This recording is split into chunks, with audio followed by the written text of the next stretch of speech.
फरायसा आफादजों लोगोसेयै जोङो आसाम नाङै जोंनि गासै जिल्लायाव थानाय दुलाराय बर' फरायसा आफाद बेफ्राव जिल्लाफ्राव जोङो 29 अक्ट'बराव जोङो मोनफा मोनफा हाबाफारि लादों।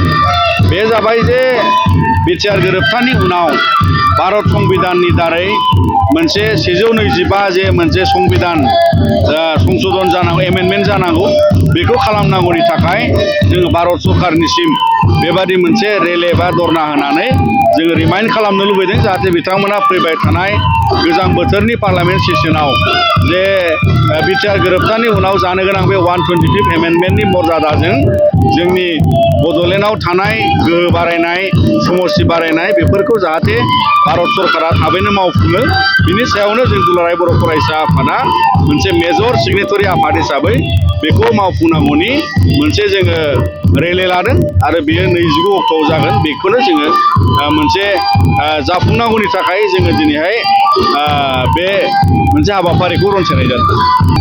जोङो दिनै गासै आसामाव थानाय 14टा जोंहा जिहेतु थाखानाय ट्राइबेलफोर दङ जोङो गासै बावहाय फरायसा आफादजों लोगोसेयै ट्राइबेल संघ लोगो नांनानै coordination committee of tribal organisation सिसिट'आ जोङो जयै दङ आरो बेबायदियैनो जोङो माखासे डिसिसनाव दङ जे थाखानाय आसामनि ट्राइबेलफोरा जिहेतु 14टा कमिउनिटिस दङ ट्राइबेल आरो गोदानै जायफोरखौ ट्राइबेल खालामनो नागिरदों बा बिथांमोना बिदों बिनि सायाव दिनै आसाम नाङैनो दिनैहाय जाय गोजौ थाखोनि जाथि जाखाबाय बिथांमोना ट्राइबेल मोनोबा जों थाखानाय इन्डिजिनियास ट्राइबेलफ्रा सोलोंथाइ साख्रि गोबां रोखोमनि बावहाय माने खहा जागोनखौ लानानै जाहाथे जोंनि थाखानाय ट्राइबेलफ्रा जेबो खहा जाया बिनि थाखाय जोङो सिसिट'आनि जानानै बायदिसिना मोनसे खुद्रिसारनाय सोमावसारनाय थासारि लानांनो हागौ आरो बेखायनो जोङो जयै जोंनि थाखानाय बर'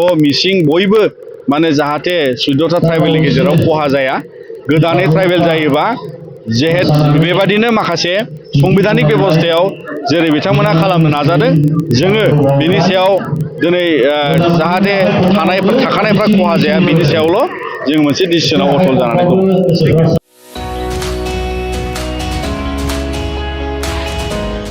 मोनसे फोसावथाय bachelor of vocational nursing care लानो गोसो गुदुं लाइमोनफोरनि थाखाय मोनसे गोजोनथाव खौरां।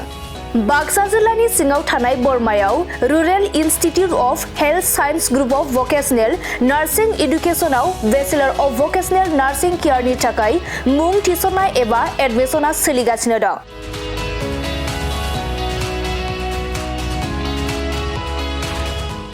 बे बेचलर अफ भकेशनेल नार्सिं केयाराव मुं थिसननो थाखाय फरायसाया जायखिजाया स्ट्रिमनिफ्राय एचएस आनजादखौ उथ्रिनाय जानांगोन। लोगोसे बे बेचलर अफ भकेशनेल नार्सिं केयारनि सार्टिफिकेटनि भेलुआ डिग्री लेभेलनि समान आरो बे डिग्रीखौ Scope global skill university Bhopal Madhya प्रदेशनिफ्राय होनाय जागोन। गुबैयै भकेशनेल नार्सिंनि सायाव बे bachelor of vocational nursing care कचिंखौ होनाय जायो आरो बे कचिंआ जोबखांनायनि उनाव नोंथाङा सरखारि साख्रि कर्परेट साख्रि आरो प्राइभेट साख्रि मोननायनिबो सुबिदा दं। बिनि अनगायैबो बे कचिंआ जोबखांनायनि उनाव प्लेसमेन्ट साख्रिनिबो सुबिदाखौ नोंथाङा मोननो हागोन। बेनिखायनो जाय बिथांमोना बे bachelor of vocational nursing care कर्सखौ खालामनो गोसो थाबैनो नैबे 8723035865 जानबुं नम्बराव सुलाद लानानै गावनि मुंखौ थिसननो हागोन।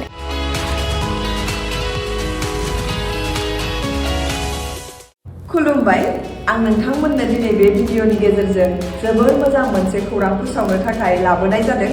जोंनि बाक्सा जिल्लानि सिङाव थानाय बरमायाव rural institute of health science group of vocational nursing एडुकेशनाव bachelor of vocational in nursing केयारनि एडमिशना सोलिगासिनो दङ आरो बेयाव एडमिशन लानो थाखाय स्टुडेन्टआ जायखिजाया स्ट्रिमनिफ्रायनो 12 पास जानाय जानांगोन आरो बेनि सार्टिफिकेटनि भेलुआ ग्रेजुवेट लेभेल एबा डिग्री लेभेलनि समान आरो बे डिग्रीखौ Scope global skill university Bhopal Madhya प्रदेशनिफ्राय होनाय जागोन। स्पेसियेलि भकेसनेल नार्सिंनि सायाव बेस खालामनानै बे कर्सखौ होनाय जायो। कर्स कमप्लिट जाखांनायनि उनाव गभर्नमेन्ट जब, कर्परेट जब आरो प्राइभेट जबजों लोगोसे फार्दार मास्टार डिग्री खालामनो गोसोब्ला खालामनोबो हायो आरो बेयाव कर्स कमप्लिट जाखांनायनि उनाव प्लेसमेन्ट जबनिबो सुबिदा दङ। बिदिब्ला एथ' मोजां सुबिदाखौ जों मानो जोंनि आखाइनिफ्राय बारग'होनो? जाय बिथांमोना बे कर्सखौ खालामनो गोसो होनाय नाम्बाराव थांनानै थाबैनो कन्टेक्ट खालामदो आरो गावनि सिटखौ बुक खालामनानै गावनि फिउचारखौबो ब्राइट खालामदो। Thank you.